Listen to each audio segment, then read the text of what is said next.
아이, 우리 어른이 여러분들 오늘 날씨 추운데 집안에 어디 수돗물은 안 얼고 괜찮으셨습니까? 아파트 사시니까 그럴 일은 없겠죠? 저는 아파트가 아니라서 수돗물 얼는데 신경 많이 쓰고 삽니다. 시장님 조금 이따 진행하겠습니다. 네, 안녕하십니까. 대변인 김배호입니다. 오늘은 2023년 정부 예산 확보 결과에 대해 브리핑을 갖도록 하겠습니다. 오늘 브리핑에 이어서 질의답변 순으로 진행하겠습니다. 지금부터 시장님이 브리핑이 있겠습니다. 예, 안녕하세요.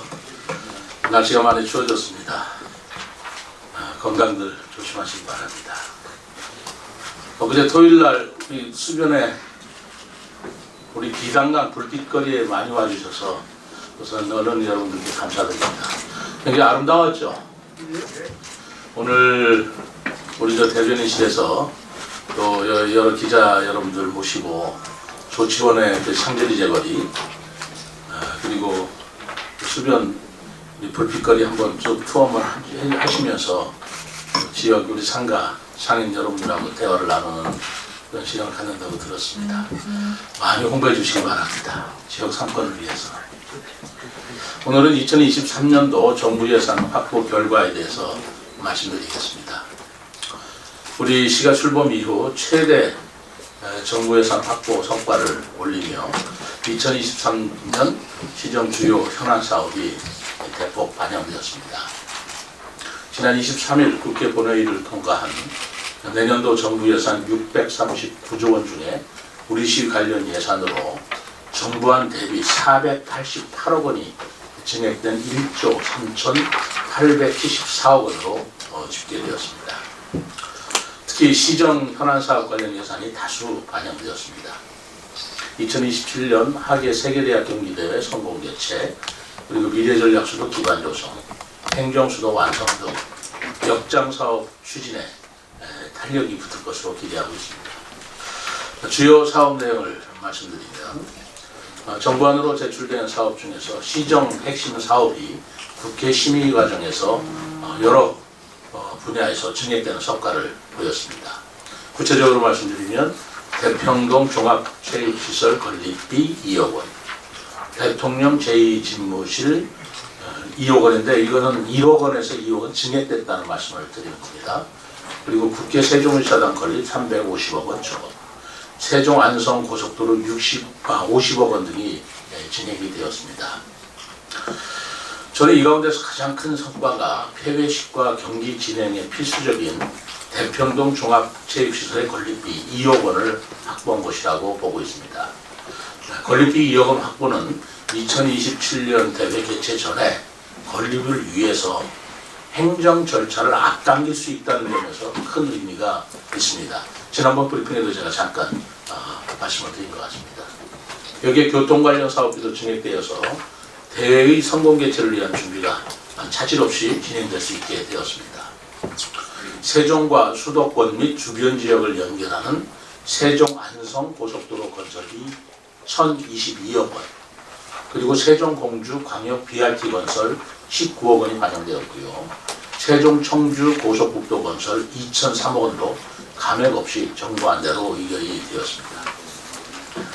또한 국회 세종의사당 건립 필요성에 대한 공감대 구상 등을 통해 부지 매입이 350억 원이 추가 확보되는 성과도 있었습니다. 이것은 정부 예산에는 사실 반영되지 않았던 것인데 2027년 세종의사당 건립을 위한 실질적인 신호탄으로서 의미가 있습니다. 대통령 제2집무실도 정부안 대비 2억 원이 추가 반영되어서 2027년도 완공을 목표로 사업이 원활히 추진될 것으로 예상됩니다. 호가는 2억, 이제 3억이 됐는데 3억 갖고 추진 의지가 약한 거 아니냐 이렇게 말씀을 하시는 분들 더러 계시는데 이번에 예산안을 의결을 하면서 세종 대통령 집무실은 부대 의견으로서 계획대로 차질 없이 여야 간의 합의대로 추진한다라는 것이 부대 의견으로 예산안 부대 의견으로 기록되었다는 것을 말씀드립니다. 또한 세종 공동캠퍼스 공익법인 운영비 10억 원도 신규로 반영되어서 자족기능 강화에 기여될 것으로 봅니다. 또한 조치원, 전이, 소정 등 북부 지역의 주민 불편 해소 및 침수 피해 예방을 위한 공사비가 확보되었습니다. 주민의 생명과 재산 보호를 위한 예방 사업을 적시에 진행할 수 있게 된 것입니다. 우선 조치원의 도시 침수 예방 사업의 사업비로 19억이 증액된 51억 원이 반영되었고요. 덕현천, 맹곡천 재해 예방 지역 사업비로 15억 원이 증액된 21억 원이 반영되었습니다. 또 복합 편의시설 운영비 14억 원이 증액되었고 전통 사찰, 비암사, 요사체 및 편의시설 건립 사업비가 신규로 반영되었습니다. 시민의 안전을 위해 내년도 공사를 차질 없이 진행하고 시설 이용 편의를 제공해서 시민의 삶의 질을 더욱 높여나가도록 하겠습니다. 내년도 정부 예산의 역대 최대 확보 소식과 함께 2022년 올 한 해 정부로부터 확보한 특별교부세 역시 시출범 이후 역대 최대 규모를 달성하였습니다. 올해 특별교부세는 상반기에 16건, 그리고 하반기에 37건으로 116억 등으로 총 53건에 144억을 확보하게 되었습니다. 그리고 내년도 우리가 예산을 말씀드리는 겁니다. 특별교부세는 자치단체의 예기치 못한 지역 현안, 재난, 국가 시책 등 특별한 재정 수요를 보존하기 위한 교부금입니다. 역대 최대치로 확보된 144억 원의 특별교부세를 활용해서 주민 편의를 위한 현행과 주민 안전을 보호하기 위한 사업에 신속하고 적극적으로 추진하겠습니다. 세종시 발전에 대한 정부의 각별한 관심과 지원, 세종시민 여러분의 응원 덕분에 내년도 정부 예산에 주요 현안 사업이 상당수 반영되고 신규 사업도 대폭 반영되었다는 말씀을 드립니다. 근본에 확보된 예산을 효율적으로 활용해서 2027년 세계대학 경기대회를 차질 없이 준비하고 미래전략 주도 기반을 조성할 수 있도록 적극적으로 노력하겠습니다. 특히 각 개별 사업의 추진 과정을 면밀히 살피고 각 사업이 소기의 성과를 달성할 수 있도록 최선을 다하겠습니다만은 마지막으로 제가 휴일날 우리 정부 예산에 적극적으로 지원을 해주신 우리 국민의힘 비상대책위원장, 또 주호영 대표님, 그리고 송일종 정책의장님, 그리고 예결위원, 특히 우리 홍성국 의원이 예결위원으로서 많이 활동을 해주셨고요. 그리고 우리 국민의힘으로서는 장동혁 의원께서 또 이철규 위원장님, 많은 분들이 애를 써주셔서 제가 특별히 감사의 인사 전화를 다 드렸습니다. 우리 시민들의 응원 덕분에 그래도 내년도에 저희들이 목적했던, 계획했던 여러 사업을 차질 없이 추진하게 될 수 있어서 다행이라는 말씀을 드리면서 최선을 다하겠다는 인사를 드리면서 오늘 정부 예산 확보 발표를 마치겠습니다. 감사합니다. 이어서 질의답변 시간을 갖도록 하겠습니다. 질의하시기 전에 성함과 언론사 이름을 말씀해 주시면 고맙겠습니다. 브리핑 주제를 중심으로 질의해 주시죠. 참고 자료 좀 불러. 질의 받겠습니다. 네, 이세종 경제본부장님. 네, 이세종 경제 본부입니다. 지금 오늘 그 주요 사업 내역을 발표했는데 지금 보면은 그 종합체육시설의 2억 건립이 설계 용역인지 아니면 그냥 용역인지 또 구체적으로 좀 말씀해 주시고요. 또 세종 안성간 고속도로 50억이 증액이 됐는데 준공 시기라든지 아니면 차선이 좀 넓어지는 바람에 50억이 증액되는 걸 알고 있는데 준공 시기는 좀 언제 정도인지, 그다음에 또 BRT 건설도 착공은 언제 하고 또 준공은 좀 언제 했는데 언제 했지, 좀 구체적으로 그런 걸 좀 말씀해 주셨으면 좋겠습니다. 사업 내용이요. 우선 그 대평동 종합운동장 건립비 2억 원은 저희들이 설계 공모비로 쓰고자 합니다. 설계 공모비로 쓰고자 하는데 지난번에 제가 잠깐 우리 10대 성과 말씀드리면서 언급을 했습니다만은 여기에 2억 원이 예산이 반영됐다는 게 굉장히 큰 의미가 있습니다. 그것은 예타 면제 협의를 할 수 있는 그런 전초, 말하자면 액수다, 예산이다, 이런 의미를 가지고 있어서요. 시기를 굉장히 앞당겨서 할 수 있고 정부로서도 건립에 대한 의지를 표명해 준 거다 이렇게 보고 있고요. 우선 설계 공모비를 통해서 우리가 사업을 집행하면서 여러 가지 행정 절차를 밟도록 할 예정이고, 그리고 세종 안성 고속도로 건설은 당초에 24년까지로 되어 있었죠. 그래서 이번에 50억이 증액이 되어서 50억이 증액이 되었던 건 4차선에서 6차선으로 넓히기 때문에 그렇게 진행이 된 겁니다. 지금 착수보다도 완공 시기가 한번 볼까요? 몇 년도죠?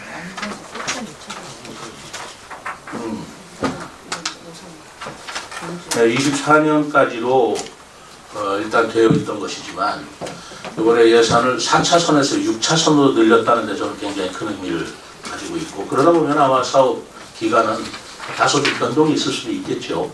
24년에 완공되기를 바랍니다만 다소 조금 늦춰질 수도 있겠다라는 말씀을 드립니다. 또 어떤 질문 하셨나요? 또 두 가지였죠? 예. 공주 BRT? 그거 내가 다시 추가로 질문을. 공주 BRT. 공주 BRT 관련해서 원래 정부 예산에는 네. 8월 말에 정부가 예산을 올릴 때는 5억 원이었었는데 예. 이번에 14억이 증액이 돼서 총 19억 원이 된 것 같아요. 그러다 예. 보니까 이제 예산이 늘어나니까 이제 사업도 좀 빨라질 수 있을 것 같고 예. 착공 시점도 예전보다 좀 빨라질 것 같은데 한번 그런 내용도 같이 포함해가지고 설명해 주십시오. 공주 BRT는 사실 제가 KTX 역사를 말씀드리면서 세종 공주 BRT 노선 확정이 제가 취임한 뒤에 이루어졌었어요. 사실 굉장히 지지부진하게 돼 있었던 것인데 제가 국토부 차관하고 이거는 좀 굉장히 서두를 일이고 중요한 일이다 해서 그게 계획이 확정될 게 금년도 이후고, 그리고 이제 예산까지 반영된 것은 저는 굉장히 고무적인 것이라고 봅니다.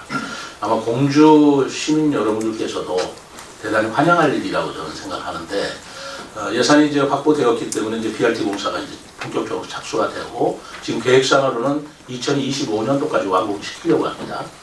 2025년도까지 완공을 시키되, 그렇게 되면 KTX 역사를 세종시에 만들어서 공주와 함께 BRT 도로와 연결시키는 계획을 우리가 추진한다면 KTX 역사와 BRT를 통해서 메가시티라고 할 수 있겠습니까?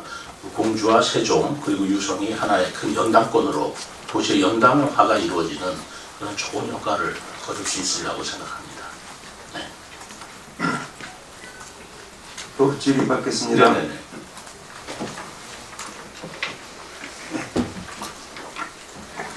번식 포커스 임장규 기자입니다. 금방 이제 BRT랑 KTX 세종역 말씀하시면서 네. 공주와의 연계성에 대해서 상당히 이제 의미 있다고 이제 얘기하시지 않았습니까? 네. 지금 뭐 얘기 들리는 거에 의하면 시의원, 그러니까 공주 시의원 한 4명 정도가 세종시와의 통합도 좀 고론 좀 하고도 그런 거 있는 것 같습니다.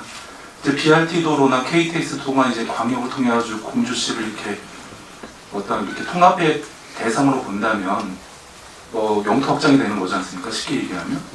그러니까 사실 백제 문화 아이덴티티, 그러니까 그 웅진백제 관련돼 있는 공주의 아이덴티티나 뭐 백제 관련된 모든 그 상징성의 이제 브랜드를 문화적으로 확장할 수 있는 기회라고 생각하는데, 우리 세종시장님 공주시와 이거 통합 관련돼가지고 의견을 말씀해 주시죠. 그거는 쉽게 말씀드릴 수가 사실 없는 사안입니다. 그렇게 함으로써 굉장히 좋은 면도 있겠지만 또 시민들께서도 우려하시는 면도 있는 거고, 공주분들 중에서도 또 그럴 분들이 계시리라고 봅니다. 찬성하시는 분도 계시고 반대하는 분도 계시리라고 나는 보고요. 또 세종 시민들도 찬성하시는 분도 계시고 썩 찬성하지 않는 분도 또 있으시라고 봅니다. 그리고 공주와 세종만의 문제가 아닙니다. 세종은 우리가 광역자치단체로서 지위를 가지고 있지만 공주는 기초자치단체이기 때문에 충남도의 의견도 우리가 무시할 수가 없는 겁니다. 그렇다면 이 문제를 세종시장으로서 좋다 나쁘다 얘기는 아직 검토한 바도 없고, 그런 이제 여론이 이제 비등해진다면 그때 검토할 일이지, 지금 여기서 제가 어떻다고 말씀드리기 좀 어려운 사안이다 하는 말씀을 드리겠습니다. 네, 또 질문 받겠습니다.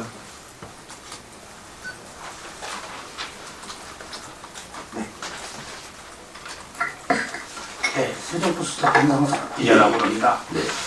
이번 예산이 4.5조 원이라는 큰 액수를 이렇게 확보를 하셨는데 이걸 어떤 그 액수보다는 의미가 상당히 중요하다고 생각이 들어요. 말하자면 입법, 행정, 또 교육 부분, 그리고 체육 인프라 부분에 대해서 많은 그 세종의 발전을 깨할 수 있다고 생각되는데 이런 부분에 대해서 많은 노력을 기울이신 시장님 수고하셨다는 말씀을 전해드리고요.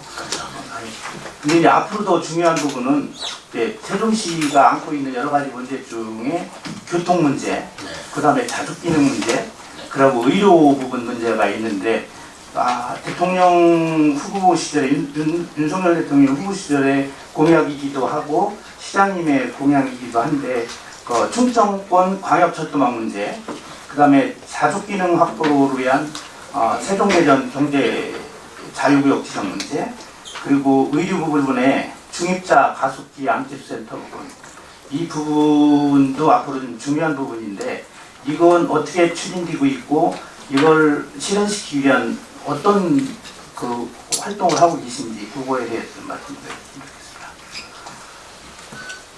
저는 2023년도 이제 다가오는 새해가 세종시 앞으로 뭐라 그럴까요? 100년 대계를 우리가 가름짓는 한 해가 아닌가라고 저는 솔직히 생각하고 있습니다. 굉장히 중요한 한 해라고 생각하고 있습니다. 일단 세종시 차원에서 제가 구성하고 있는 정원도시 국제정원박람회라든가 27년도에 하계 세계대학 경기 그런 것도 있지만 KTX 역사라든가 세종보 문제도 있습니다. 그리고 금강 문제, 세종보가 이제 금강을 다음에 다시 보도드리겠습니다만 금강 우리 비단강 프로젝트 제가 공약으로 내세운 곳이 환경부에서 적극적으로 국가계획으로 수용을 받아서 국비를 약 한 258억인가요? 국비 50대 50으로 지원을 해주는 것으로 올해 연말에 결정이 됐습니다. 별도에 다시 말씀을 드리기로 하고요. 이런 우리가 가장 부족한 자족기능 확충이라는 문제에 있어서 대전 세종 경제자유구역도 내년에는 지정이 될 수 있도록 우리가 노력을 해야 됩니다. 그리고 경제자유구역이 지정이 됨과 동시에 기업 유치를 꾸준하게 더 박차를 가해서 해야 될 거고요. 거기에다가 교육 특구 문제가 또 내년도 안에는 결정이 되지 않겠나 그런 생각을 하고 있고 또 지방시대위원회가 내년에 또 우리 세종시에 입지를 하게 됩니다. 교통 문제도 지금 세종역뿐만 아니라 그거는 어떻게 결정이 될지 좀 시간을 봐야 되겠습니다만 광역철도망도 현재는 솔직히 답보 상태에 있는 게 사실이지만 충청권 내가시 4개 시도 지사들이 힘을 합해서 이 광역철도도 우리가 적극적으로 추진해야 할 일이라고 생각을 한다면 지금 이러한 세종시의 100년 대계를 우리가 가늠짓는 정말 굵직굵직한 계획들이 내년도에 확정되기를 기다리고 있고 또 거기에 따른 예산 조치가 이제 수반돼야 되는 문제들을 안고 있다. 굉장한 숙제이기도 하지만 저로서는 정말 엄청난 도전에 직면한 한 해다 이렇게 보고 있습니다. 그러나 희망은 굉장히 밝습니다. 경제자유구역도 긍정적으로 지금 정부와 함께 추진하고 있고요. 세종보 문제나 세종역 문제는 내년 새해가 밝으면 본격적으로 다시 공격적으로 중앙국제협의회에 나갈 생각입니다. 그리고 대통령 공약 사업으로 되어 있는 아까 지금 말씀하신 중입자 가속기 암치료센터 문제는 이게 워낙 규모가 좀 크고 그리고 기술적인 문제가 좀 있어서 아직 정부 차원에서 확정된 계획이 나온 바는 없지만 이 또한 또 제가 추진해야 할 일이라고 생각합니다. 이것은 정부 차원에서도 추진해야 되지만 민간 그리고 대학 또 병원 이런 여러 가지 공공기관 내지는 유관 단체들이 같이 협업을 해야 될 문제이기 때문에 이 문제도 내년 이후에 본격적으로 추진하는 기틀을 마련할 것이다 라는 말씀을 드립니다. 그렇다면 지금 말씀하신 대로 세종 시민 여러분들께서 가장 바라고 계신 교통 문제, 그리고 자족 기능의 문제, 그리고 의료 문제라는 것이 아직은 확정된 게 없지만 내년도 이후에는 그 계획 자체가 확정 여부를 기다리고 있는 우리 세종시의 거창하게 얘기하면 100년을 보는 그런 계획들이 내년 결정을 기다리고 있다라는 말씀을 드리고, 저 또한 그런 문제의식을 잘 알고 있기 때문에 내년도 하나를 제가 늘 말씀드렸지 않습니까? 진군의 한 해다.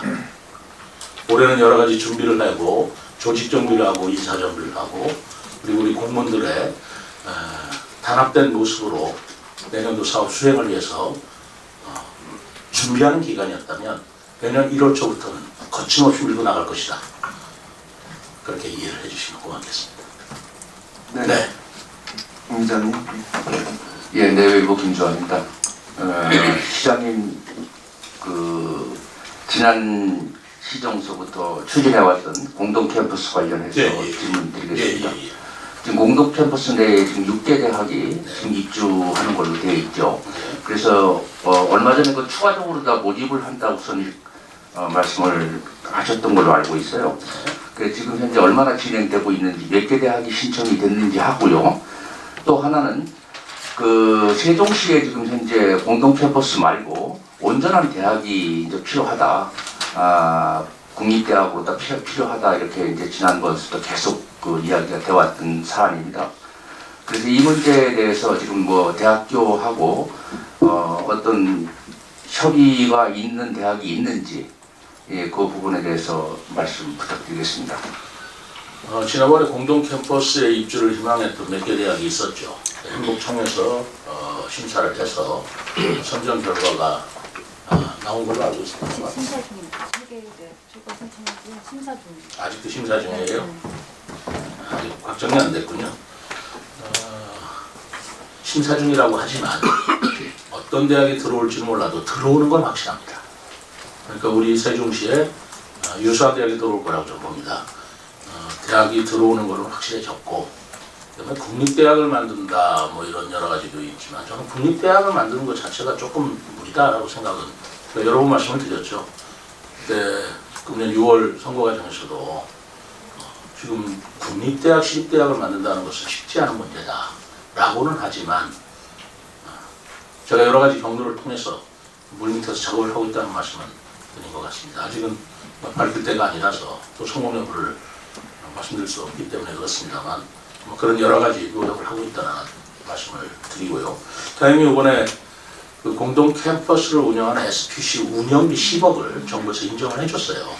그렇다면 또 공동 캠퍼스를 운영하는 그런 여러 가지 운영 체제가 예산으로 뒷받침되었다라고 말씀을 드린다면 활성화되겠죠. 네.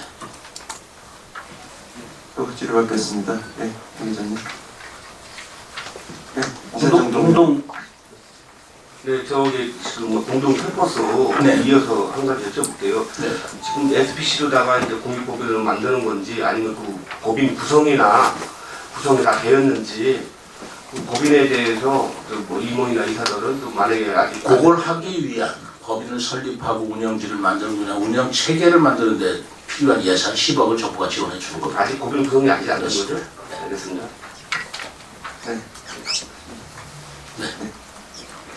하나만. 김 기자님. 예, 더들보고 진장민 기자입니다. 하나만 더 여쭤보겠습니다. 지난주 목요일 날 그 6차 산업 관련된 경영인의 날이 있었습니다. 우리 시장님 대신 이제 경제부장님께서 참여를 하셨는데 현재 31개, 32개 정도의 업체가 지금 등록되는 상황이고, 이제 6차 산업이 결국은 생산, 소비, 또 이제 서비스까지 다 한다고 하지만 종목적으로 가면 결국은 농촌, 체험, 관광 그런 포인트로 지금 이제 6차 산업은 짜여지는 것 같습니다. 특히 서울시 같은 경우는 땅값이 워낙 비싸기 때문에 농촌에서 이제 읍면 단위에서 농사를 짓는 그런 부분에 있어서는 좀 한계성이 있고, 지금 이제 앞으로 향해 가는 3차 산업, 그러니까 농촌, 관광, 또 이제 문화 관련돼 있는 이제 그런 인프라도 이렇게 조성이 될 것 같은데, 이제 우리 저기 시장님께서도 2025년도에 정원산업 박람회를 이제 계획하고 계신데, 읍면 단위의 이런 어떤 그 6차 산업 관련돼 있는 부분에서 이제 정원의 이제 범위를 읍면 단위까지 확장시켜서 그런 서비스나 관광업을 개발하는 부분까지도 고려하면 좋을 것 같고 어떻게 생각하시는지. 그리고 오늘 지금 10시에 세종미래마을 이제 추진단 얘기하셨는 그 이제 추진단 이제 회의를 개최하는데 이제 그 100억 가까운 이제 돈을 이제 앞으로 4년에서 5년 정도에 이제 인식과 이런 것들을 이제 한다고 하지 않으셨습니까? 그랬죠. 예, 세종형 미래마을, 농촌 미래마을 이제 계획하고 있는데 이게 지금 혹여라도 이제 이게 지금 정원박람회 이런 거 관련돼 가지고 혹시 또 이제 관련성이 있는 건지 좀 말씀 부탁드립니다. 아유, 좋은 질문 해주셔서 고맙습니다. 저는 우리나라 농촌의 미래가 두 가지에 달려 있다고 생각하고 있어요. 하나는 과학 용농입니다. 지금 농민층의 연령이 자꾸 고령화되고 있는데 그걸 과학화시켜서 그래서 그 내년도 예산에 제가 드론을 그 접시도 뿌리기도 하고 그 농약 투입하는데 이제는 사람 손으로 하는 시대가 그런 여건은 지나갔다고 저는 판단하고 있어서 드론을 제가 추가로 도입하는 데 예산을 세웠습니다. 과학 용농을 하지 않으면 우리의 미래가 점점 어려워질 것이다 라고 생각하고 있고요. 두 번째는 6차 산업입니다. 왜냐하면 이제는 농산물만 갖고 우리가 수익을 얻기에는 한계가 있다. 가장 중요한 게 FTA 아니겠어요? 중국 농산물 들어오기 시작하면 우리가 어떻게 당하겠습니까? 한없이 FTA로 막고 있을 수는 없잖아요. 관세로 막고 있을 수는 없잖아요. 그렇기 때문에 그런 걸 생각해 볼 적에 이제는 농산물의 부가가치를 높이는 것에 우리가 정책적으로 초점을 둬야 된다 라는 게 제 생각이고 그것이 6차 산업이죠. 농산물을 생산하고요. 그걸 가공하고 그리고 그거를 판매하는 서비스까지 합하는 그래서 1차, 2차, 3차 산업을 합해서 6차 산업이라고 하지 않습니까? 그런 것이 우리 미래 농촌의 이상적인 모습일 수밖에 없다. 또 그게 그렇게 갈 수밖에 없다라고 생각을 하고 있기 때문에 저희가 세종형 미래마을을 바로 6차 산업을 궁극적인 목표로 두고 1단계, 2단계, 3단계로 추진하고자 하는 것입니다. 첫째 단계는 우선 농촌이 지난번에도 얘기했지만 주거 환경이 너무 열악해요. 우리가 지금 3만 불에서 4만 불로 넘어가는 그런 국가에서 우리 농촌의 그 주택을 보면 80년대 농촌 주택이 아직까지 있다라는 것은 저는 그거는 이제 용납될 수가 없다. 그렇게 하기 때문에 그런 빈집이라든가 폐가 이런 것들은 과감하게 우리가 이제 물론 그 어떤 방법을 쓰든 간에 그거는 이제 하겠습니다만 정리를 해주고 그리고 그러한 공간에 텃밭을 만들든 꽃밭을 만들든 농촌도 지금 주차장이 필요합니다. 주차장을 만들든 해서 부지를 활용하는 방법을 1단계로 쓰겠다. 그리고 2단계는 그 농촌 마을을 가꾸는 것입니다. 사회적 기업이라든가 또는 그 청년들이 바로 가공업을 그 생산물을 통해서 어떻게 할 것인가를 연구를 시키고 그리고 나중에는 농촌 체험형 관광객들이 찾아와서 말하자면 여러분들 유럽 여행 가면 프랑스 같은 데서 와이너리가 있잖아요. 포도밭을 해서 와인만 만드는 게 아니잖아요. 와인도 만들고 그래서 마시기도 하고 즐기기도 하고 사가기도 하고 이게 6차 산업의 전형이라면 우리도 그런 방향으로 가야 된다라는 초석을 내년부터 놓겠다는 겁니다. 그렇다 보면 그것이 자연적으로 연결이 되겠죠.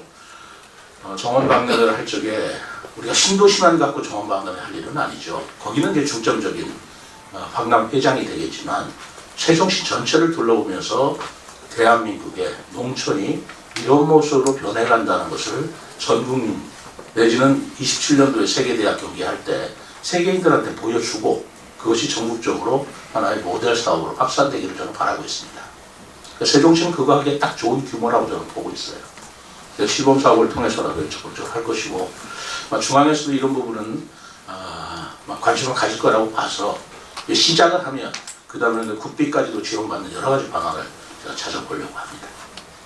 네, 한두 분 정도만. 네, 세종파람이 박 기자님. 네, 세종파람의 박은주입니다. 오늘 주제와 좀 관련이 없는 것 같아서 참으려고 했는데 지금 말씀을 해주셨으니까 질문을 드리는데요. 지금 말씀하신 그 내용이 세종시의 그림이 정말 완성이 된다면 너무너무나 좋은 일인데 안타깝게도 지금 이 6차 산업 계획을 하신다는 말씀 중에 시골의 빈집이라든가, 시골이라는 표현도 좀 우습긴 합니다만 여기 땅값이 만만치가 않아요. 집값이 문제예요. 오죽하면 저도 금남면에 삽니다만 한 발 디디면 500, 두 발 디디면 1000만 원이다 이런 말이 나올 정도로 그 어마어마한 땅값, 빈집 요 어떻게 처리를 하실 건지 거기에 대한 그 뭐라고 할까요? 금액 확보가 돼 있는지 일단은 그게 확보가 된다면 추진력은 뭐 바로 되겠죠. 지금 뭐 영대인가요? 그쪽에 그 체험 학교도 만들어져서 정말 좋은데 그 주변에 들어가서 그 좋은 인프라가 만들어졌으니까 도시에서 좀 이사를 오고 싶어도 엄두가 안 나서 못 들어가고 있는 상황이잖아요. 인구들이 젊은 청년들이 과연 들어와서 사업을 할 수 있고 사회적 개혁을 할 수 있는 발판이 이 땅값이 잡아질까요? 아니면 뭐 다른 계획이 있으신지 그 부분에 대한 질문 드리겠습니다. 땅값은 계속 오르겠죠. 근데 투자라는 건 땅값으로만 결정되는 게 아닙니다. 땅값이 오른다는 얘기는 투자 가치가 있다는 것이고 투자 가치가 있다는 것은 수익이 있다는 얘기 아니겠어요? 땅값이 오르기 때문에 안 되는 게 아니라 오른다면 더 달려드는 사람도 있다. 이렇게 긍정적으로 보실 수도 있는 일이고 그리고 농촌 마을을 우리가 개발할 때 외지인이 와서 한다는 것도 그렇게 썩 바람직한 것은 아닙니다. 그 농촌의 농민들의 자제분 지금 희망을 찾지 못하니까 도시로 나간 분들 아니겠어요? 그리고 지금 현재 그 말하자면 농지를 가지고 계시는 어르신들께서도 그 문제를 어떻게 해결하느냐라는 지금 답을 못 찾고 있는 거 아니겠어요? 그렇다면 그분들한테 이 임대를 하든 땅값을 꼭 사서 할 일도 없잖아요. 그걸 주식회사로도 같이 공유를 하든 여러 가지 방법이 있을 수 있는 겁니다. 그 땅값 때문에 안 된다는 그런 단편적인 시각은 저는 갖고 있지 않습니다. 뉴시스 송 기자님. 뉴시스의 송성 기자입니다. 그 예산 관련해서 성과에 내시긴 했는데 아쉬운 부분이 몇 가지 있어갖고 질문을 드리는데 그 세종의사당 건립 관련해서 350억, 그러니까 6,675억 원에 5% 정도 되는 것 같은데 당초 시에서 그 예산을 내면 한 7천억 정도로 알고 있는데 대폭 깎인 이유가 의사당이요? 세종의사당 네, 말씀하는 겁니까? 네. 그리고 대통령 직무일도 최종 2억 이제 반영됐는데 3억. 2억 증액돼서 3억. 예, 3억이죠. 예, 3억 됐는데 처음에 이제 하신 거는 40억이라고 돼 있는데 그렇죠. 그것도 10분의 1 정도도 안 되는데 이렇게 그래서 이런 부분에 대해서 좀 아쉬운 부분이 있는데 그 이유하고 앞으로 향후 계획은 어떤지 답변 부탁드립니다. 애초 정부 예산에는 없었던 것이고요. 제가 그 대통령 집무실 40억과 그 다음에 국회의사당, 세종국회의사당 700억을, 7천억이 아니고 700억을 요구를 했습니다. 그는 예산안, 정부 예산안이 제출된 뒤에 저희들이 말하자면 증액 요청 예산으로 요구를 한 것이라서 아시다시피 예산은 깎이는 쉬워도 증액하기는 굉장히 어려운 것입니다. 그렇지 않습니까? 예산안에 정부 편성 안에 있으면 몰라도 없던 40억과 그리고 국회 세종의사당 700억을 요구를 했던 것인데 그 700억이 100% 반영은 안 돼도 350억 반영된 것도 굉장한 성과라고선 받아들여야 된다고 저는 생각하고 있어요. 정부 예산에는 없던 걸 증액시킨 거니까요. 그리고 대통령 집무실 내에 저희 1억만 서 있었는데 저희들 40억을 요구했던 건 사실입니다. 그런데 이번에 예산 편성, 예산 의결을 두고 감액과 증액에 온탕냉탕을 하듯이 엄청나게 그 협상이 많았던 것이고 그 안에서라도 뭐 1억을 세웠다고 해서 대통령 집무실이 건립되는데 문제가 있다고는 저는 솔직히 생각하지 않았습니다. 그런 문제가 없어요. 1억을 세웠던. 그리고 구체적인 액수를 저희들이 40억을 제시했지만 그것도 40억을 제시한 논거를 정확하게 댈 수는 없었어요. 왜냐하면 대통령 집무실이 지금 어디에 위치해 질 것인지 그리고 건립비가 얼마인지 확정되지 않았는데 그 예산을 덜컥덜컥 매덕이다 집어넣는다는 게 굉장히 어려운 얘기입니다. 정부 예산안에 그것이 들어가지 않은 이유도 그것 때문이었습니다. 그래서 2억을 증액시킨 3억이라고 그러지만 그것이 혹시 우리 세종 시민들과 국민들께 현 정부가 대통령 집무실을 한다고 약속해놓고 예산적으로 반영을 안 해주면 혹시나 의구심을 갖지 않겠나라는 생각이 들어서 저희들이 적극적으로 요구를 했고 그래서 정부에서 이번에 국회에서 예산안을 2억을 증액, 3억을 증액시키면서 동시에 국민들의 그런 정부의 의지를 의심한다고 그럴까요? 그런 그 의심을 깨끗하게 털어드리기 위해서 그 예산안 부대 의견 안에 부대 의결로 대통령 집무실은 여야 합의대로 계획대로 추진한다. 사실 없이 추진한다는 걸 부대 의견으로 달아서 이번에 예산을 통과시킨 거기 때문에 2억이다 3억이다라는 것은 의미가 없습니다. 그 예산 그 건립비 확정이 되면 그때 따라서 또 예산을 세우면 되는 것이고요. 그 국회의사당도 저희들이 토지 매입비 700억을 증액 요구한 것이지만 350억 반영됐다는 것 자체도 좀 큰 성과라고 솔직히 생각하고 있습니다. 네, 이 정도로 오늘 마치고요. 내일 모레 새 업무 계획과 그 언론인분께서 뽑은 10대 뉴스가 이렇게 준비되어 있습니다. 그래, 내일 모레 이렇게 이어서 다시 보려 하고요. 이상으로 정례 브리핑 모두 마치겠습니다. 한 가지만 예. 예, 짧게 질문 드리겠습니다. 그 저기 청춘 저출원 프로젝트 관련해서 네. 말씀드리겠습니다. 지금까지 그 1조 원 가까이 거기에 투입되면서 사실상 큰 성과를 보지 못했다라는 이제 평가가 있어요. 그래서 앞으로 이제 우리 사기 시정 우리 최민호 시장님께서 조치원 쪽에 어떠한 그 사업이 지금 구상하고 계신지 하나 하고요. 또 하나는 그 조치원에 이제 그 시청사 별관을 이제 그쪽으로 설립해야 된다라는 모 의원의 이제 그 주장이 나왔습니다. 이 점에 대해서는 어떻게 생각하시는지 밝혀주시기 바랍니다. 우선 청춘 프로젝트는 뭐 그 내용 자체가 뭐 그 실성패 여부를 제가 말씀드린다는 것은 그건 적절치 않은 것 같고요. 그건 그거대로 또 성과가 없기만은 하지 않지 않습니까? 또 있는 부분이 있는 것이고. 근데 저는 좀 생각을 달리하고 있는 것은 있어요. 그것은 조치원다운 새로운 개발을 해야 된다. 로컬 컨텐츠라고 얘기를 합니다. 로컬 컨텐츠라고 한다는 것은 면은 면대로, 읍은 읍대로, 신도시는 신도시대로 특성과 개성을 가져야지 다 그냥 아파트 일색으로 이렇게 만들어 나가는 것은 바람직하지 않다라고 생각을 해서 이번에 그 로컬 컨텐츠 사업으로 그 조치원을 새로 이렇게 꾸미고 영역하고 홍보하는 그런 사업을 추진했는데요. 그 5억 예산을 들여서 올해 선정이 됐습니다. 그 사업체가 이제 선정이 됐기 때문에 그 용역 결과에 따라서 조치원은 그런 방향으로 갈 것이다 라고 생각을 하고요. 어쨌든 조치원이 어쨌든 간에 많은 예산을 투입했음에도 불구하고 조치원 주민들분들께서는 피부로 크게 나아졌다는 느낌을 갖고 계시지를 못한 것 같아요. 그래서 제가 연말에 조치원을 좀 마음이라도 좀 밝게 해드리고 조치원 상권을 좀 활성화시켜야 되겠다 싶은 생각이 들어서 조치원 시장을 중심으로 샹젤리제 거리라고 하는 불빛거리도 만들었습니다만 앞으로 두고 보십시오. 조치원 더 밝고 더 희망찬 여러 가지 계획을 제가 투입할 것입니다. 그리고 또 하나 뭐라고? 별관 관련해서. 별관 관련돼서는 제가 애초에 우리 시청사가 지금 비좁기 때문에 시청사 옆에다가 별관을 만들다는 계획을 추진하고 있다가 제가 취임하면서 보류를 시켰습니다. 보류시킨 이유는 지금 시민들도 불편하시고 공무원들도 불편한 건 사실입니다. 그럼에도 불구하고 우리 예산상 또 1,000억 원 이상 들어가는 별관을 짓자고 이 공식 문제, 이 문제를 생각한다면 좀 시기가 좀 이르다 라고 해서 지킨질 것입니다만은 그것을 조치원의 별관을 만든다는 거하고 조치원의 출장소를 만든다는 거하고는 좀 다른 개념입니다.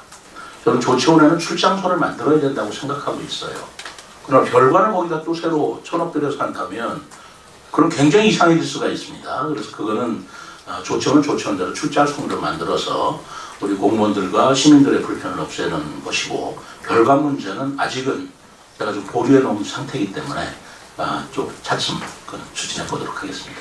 네, 이상으로 브리핑을 마치겠습니다. 참석해 주신 언론인과 시청해 주신 시민 여러분께 감사드립니다.